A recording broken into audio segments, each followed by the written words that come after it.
بسم اللہ الرحمن الرحیم رب اشرح لی صدری ویسر لی امری واحلل عقدۃ من لسانی یفقہوا قولی۔ آج سے ایک نئی داستان کا آغاز ہو رہا ہے، اور یہ داستان کئی حوالوں سے بہت عجیب ہے، بہت حیران کن ہے، بہت ہلا دینے والی ہے، انسان کو ششدر کر دینے والی ہے۔ اس میں بہت سارے سوالات کے جوابات ہیں۔ مثلاً ایک اس سوال کا جواب ملے گا کہ خود سرکار دو عالم صلی اللہ علیہ وآلہ وسلم کے مطابق پچھلی امتوں کا سب سے زیادہ شقی القلب آدمی کون تھا، یہ اس کا جواب اس داستان میں ملے گا۔ سوچیں یعنی کیسا کیسا شقی انسان نہ آیا اس دنیا میں، لیکن سب سے زیادہ برا آدمی، شقی القلب آدمی کون تھا، اس کا جواب ملے گا۔ پھر یہ بھی کہ وہ کون سا مقام تھا، اور مقام آپ کو دکھاتے ہیں ابھی کچھ لمحات میں، کہ جو کہ ان مقامات میں سے ایک تھا کہ جہاں جب سرکار دو عالم صلی اللہ علیہ وآلہ وسلم جہاں سے جب گزرے، خود گزرے صحابہ کرام کے ہمراہ، تو بس مفہوم ہے کہ کہا کہ بس یہاں سے جلد جلد گزر جاؤ، یہاں سے بس یہاں سے جلد گزر جاؤ۔ یہ ایسا کیوں کہا انہوں نے، وہاں ایسا کیا ہوا تھا، یہ سب آپ کو جوابات ملیں گے۔ ایک قوم کا واقعہ ہے، ایک قوم کی داستان ہے۔ قوم کو کہتے ہیں قوم سمود۔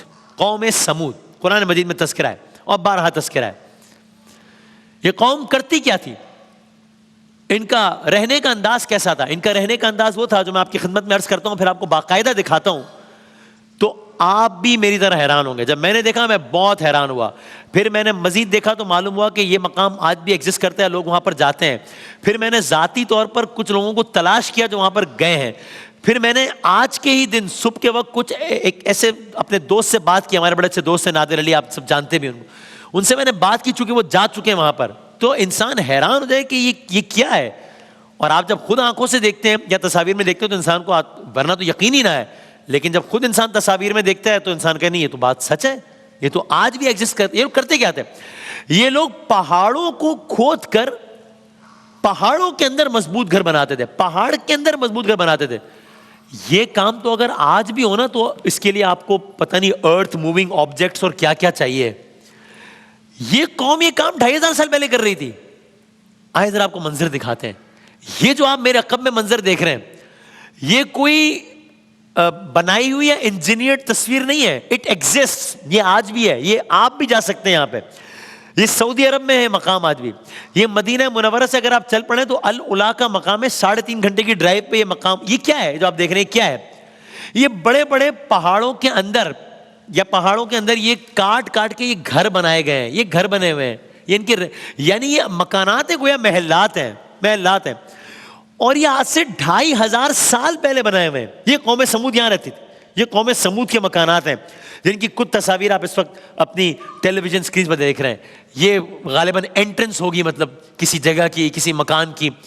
ظاہر اس پر اندازاً کہا جاتا ہے چونکہ 2500 سال پرانے، اور اتنے کشادہ یہ گھر کے اندر کی نقش کاری، گویا بظاہر ایسا لگتا ہے۔ تو اور یہ گھر کی انٹرنس، اب آپ سوچیے اگر میں آپ کو نہ بتاؤں کہ اتنا پرانا ہے اور اس میں تھوڑی سی لائٹنگ وغیرہ کر کے، تو آپ یقین کر لیں گے۔ اگر میں آپ سے کہوں کہ بھائی یہ کل جو ہے وہ کسی محل کا افتتاح ہوا، تو آپ یقین کر لیں گے کہ ایسے ساری جواز موجود، اس پہ یقین کر لیں گے۔ یہ 2500 سال پہلے کا بنا ہوا ہے، یہ گھر کے اندرونی مناظر ہیں ان کے گھروں کے۔ عجب، بس یہی کہیں جو آپ اور میں دیکھ رہے ہیں اس وقت، بھائی یہی کہیں کوئی ایسی جگہ تھی، کوئی ایسا مقام تھا کہ جہاں سے میرے آقا احمد مجتبیٰ محمد مصطفیٰ صلی اللہ علیہ وآلہ وسلم جا رہے ہیں، میرے آقا کے ساتھ صحابہ کرام جا رہے ہیں۔ اور جب اس مقام کو دیکھا ہے، بس عجب نہیں یہی کہیں وہ مقام ہو، جب ان مقام کو دیکھا ہے میرے آقا نے کہا بس یہاں سے گزر جاؤ، یہاں سے جلدی گزر جاؤ۔ یہ کیوں کہا، یہ آپ کی خدمت میں عرض کریں گے آگے جا کے۔ تو یہ تو اس کا پس منظر ہو گیا۔ کیا کرتے تھے یہ لوگ، پہاڑوں کو کھود کر اس کے اندر گھر بناتے تھے۔ یعنی بڑھتے بڑھتے انہوں نے اس آرٹ میں اتنی ترقی کر لی تھی کہ آپ سمجھ لیں پہاڑوں کے اندر گھر کیا پورے محلات بنا ڈالے انہوں نے۔ اور آج بھی یہ محلات موجود ہیں، لیکن آج یہ کس طرح موجود ہیں؟ آج کیا یہ ایک زبردست ہم اس کو شاہکار کے طور پہ یاد کریں کہ بھئی کیا بات ہے، یا آج اس کی پہچان کچھ اور ہے؟ آج اس کی پہچان کیا عبرت کی نشان ہے کہ ہائے کیا ہوا، ہائے کیا عالم ہوا، ہائے کیا بربادی ہوئی۔ اس کا زیادہ بہتر حوالہ پہلے والا ہے کہ کیا کہنے، یا اس کا زیادہ مناسب حوالہ دوسرا والا ہے کہ ہائے کیا انجام ہوا ان کا، یہ بھی آپ کو آگے جا کے علم ہوگا انشاءاللہ. بہرحال بستے بستے بستے بستے گویا ایک قوم کیا، ایک پوری تہذیب وجود میں آ گئی 2500 سال پہلے. اور مکانات پہاڑوں کے اندر تھے، باقاعدہ پانی وغیرہ کا انتظام تھا. آپ حیران ہوں گے، ایک اور تصویر دکھاتے ہیں آپ کو. انہوں نے وادی کے درمیان ایک عظیم الشان کنواں کھود لیا تھا. اگر وہ کنویں کی بھی تصویر دکھا سکیں تو دکھائیے گا. باقاعدہ وادی کے درمیان ایک عظیم الشان کنواں کھود لیا تھا پانی کی ترسیل کے لیے، پانی کے انتظام کے لیے اور وہ ساری صورتحال کے لیے. اور آپ دیکھ رہے ہیں کیا بلند و بالا اسٹرکچرز ہیں. ابھی کنویں کی بھی تصویر آئے گی تو میں آپ کو دکھاؤں گا انشاءاللہ. اب یہ تو ان کا فن شاہکار تھا. ایمان کا کیا عالم تھا؟ ایمان کا عالم کیا تھا؟ بس جگہ جگہ پتھروں کے خدا کی پوجا ہوتی تھی، جگہ جگہ پتھروں کے خدا کی پوجا. اس انداز سے اس قوم کے شب و روز گزر رہے ہیں. اور ممکن ہے کہ اس قوم کو بڑا ناز ہو، بڑا غرور ہو اپنے اس پہ کہ بھائی جیسے مکانات ہم بناتے ہیں ویسے کون بنا سکتا ہے، اور ہمیں کون نقصان پہنچا سکتا ہے. پہاڑوں کے اندر تو ہمارے گھر ہیں، کس کی مجال ہے کہ ہمارے گھروں کو کوئی نقصان پہنچائے. کوئی اس مثل کا گھر بنا کر تو دکھائے. کہ ایسے میں ایک نیوز بریک ہوتی ہے اس شہر میں، اس علاقے میں ایک خبر آتی ہے.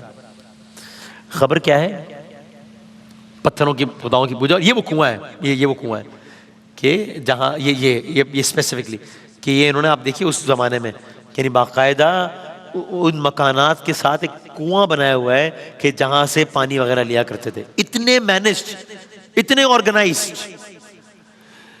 اب اچانک شہر میں اطلاع آتی ہے کہ وہ جو فلاں کا بیٹا ہے بڑا اچھا آدمی ہے، سمجھدار لگتا ہے، اس کے اور اس کے خاندان کی بہت عزت ہے، اس کے دامن پر کبھی کوئی داغ نہ تھا، لوگ اپنی قوم کی امیدوں سے باندھے تھے کہ یہ قوم کو بلندیوں تک لے کر جائے گا. اچانک یہ ہوا ہے کہ اس نے اعلان کر دیا ہے. کیا اعلان کر دیا ہے؟ کوئی چھوٹا اعلان نہیں کیا، بہت بڑا اعلان کیا ہے. کیا اعلان کیا ہے بھائی؟ وہ اعلان یہ کر رہا ہے کہ اس سے اللہ نے اپنا رسول بنا لیا ہے، رسالت کا دعویٰ کر رہا ہے. اور نہ صرف یہ بلکہ ساتھ ہی وہ یہ بھی اعلان، اس سے بھی زیادہ بڑا اعلان، یعنی ان لوگوں کے لیے تو اگلا اعلان اس سے بڑا تھا کہ جی وہ کہہ رہے ہیں ساتھ میں کہ قوم کے لیے لازم ہے کہ تمام جھوٹے خداؤں اور بتوں کو چھوڑ کر صرف اللہ وحدہ لا شریک پر ایمان لے آئے. یعنی سب کو چیلنج کر دیا نا، پبلکلی چیلنج کر دیا سب کو، سب کے خداؤں کو. اور ایسی جو بظاہر ایسی تگڑی قوم تھی اس کو. اس شخص کو صالح کہتے ہیں، نام ہے ان کا اللہ کے نبی حضرت صالح علیہ السلام. اب اس قوم میں 9 سردار بڑے مشہور تھے. ایک تو آپ سوچیں کہ پوری قوم کو ہی ایک آئی ایم اسیومنگ کہ انفیریورٹی کمپلیکس ہوگا، سپیریورٹی کمپلیکس ہوگا، سپیریورٹی کہ بھائی ہم سے اچھا کون ہے. اچھا پھر اس قوم کے بھی جو وی آئی پیز ہیں، ایک تو قوم ہی اپنے آپ کو وی آئی پی سمجھتی ہوگی، پھر قوم کے بھی جو وی آئی پیز ہوں گے وہ تو اپنے آپ کو پتہ نہیں کیا سمجھتے ہوں گے. تو اس قوم کے 9 بڑے مشہور سردار تھے، بڑے بااثر سردار. یعنی قرآن میں تعداد آئی ہے 9 کی، 9 تعداد آئی ہے اس کی. تو یہ گویا 9 وی آئی پیز سب سے بااثر لوگ اس قوم کے. تو ظاہر ہے جب اتنی بڑی خبر آئی ہے قوم میں کہ ایک شخص نے آ کے رسالت کا دعویٰ کر دیا اور سب کو چیلنج کر دیا ہے، کہا یہ جھوٹے خدا ہیں سب، صرف خدا وحدہ لا شریک کی عبادت کرو. تو یہ سب بیٹھے آپس میں، یہ کیا معاملہ ہوا ہے؟ جب بھی شہر میں کوئی بڑی بات ہوتی ہے عمائدین شہر تو بیٹھتے ہیں نا. تو اب جب صالح علیہ السلام نے دعوی نبوت کیا اور لوگوں کو ان جھوٹے خداؤں کی عبادت ترک کرنے کا کہا، تو ایک سردار نے کہا بھی سردار سارے آپس میں، ایک نے کہا ٹھیک ہے، یعنی گفتگو کا مفہوم یا بظاہر اثر نے کہا کہ ٹھیک ہے یہ اچھے آدمی ہیں لیکن سردار تو ہم ہیں نا بھائی، اس قوم کے کرتا دھرتا تو ہم ہیں نا. میں آج کل کی زبان میں کہوں بھائی یہ چودرات کا ٹھیکہ تو ہم نے لیا ہوا ہے نا بھائی، سردار تو ہم ہیں، قوم کی باغ دوڑ تو ہمارے ہاتھوں میں. تو اگر اللہ نے کسی کو اپنا نمائندہ بنانا ہی تھا تو ہم میں سے کسی کو بنا دیتا اللہ تعالیٰ. ہمارے پاس کمی کس چیز کی ہے؟ کیا ہے ایسا جو ان میں ہے اور ہم میں نہیں ہے؟ مال ہے، دولت ہے، سرداری ہے، قوم بات مانتی ہے. تو یہ زیادہ بہتر نہ تھا کہ اللہ ہم سے کہتا اور ہم اپنی قوم سے باتیں بنوا لیتے ہیں. یہ پہلا اعتراض تھا کہ صالح علیہ السلام ہی کیوں، ہم کیوں نہیں. بہرحال یہ سارے سردار بیٹھے کہ اب یہ ایک نئی صورتحال درپیش ہو گئی ہے. اب اس نئے چیلنج کا مقابلہ کس طرح کرنا ہے. صالح علیہ السلام کو رسپونڈ کس طرح کرنا ہے؟